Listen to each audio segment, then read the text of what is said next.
السلام عليكم ورحمة الله وبركاته. بسم الله الرحمن الرحيم. إن شاء الله هذا ما تدري جباب سني كورونا ما إني يوكين مو كوفيد 19 نجد أمكن ما إني سجلوا إلى كوفيد 19 نجد أمكن dhukkuboota vaayirasiin adda darbanu keessaa isa tokko ta'ee vaayirasiin koronaa yookiin koovid jedhamu kun kanaan duras dhukkuboota akka kufaatiif kana fakkaatan parsantii 20 fi isaa oliin kan geessisuudhaan beekamaa turedha.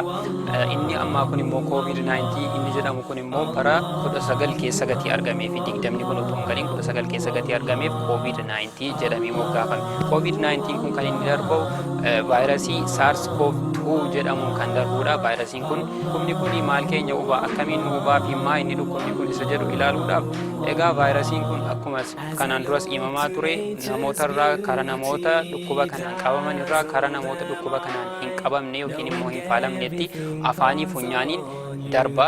Erga afaanii funyaaniin darbee qaama keenya yookiin sirna hargansuu keenyaati kan inni hubu. Sirna hargansuu keenya qoonqoo afaan keenya ujummoon jira, ujummoon qilleensi keessa darbu jira.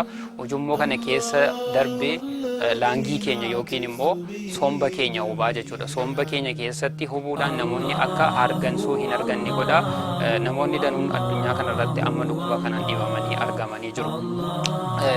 Kanaafuu maaltu godhamuu qaba? Dhukkubni kun akka inni nu hin qabne maaltu godhamuu qaba?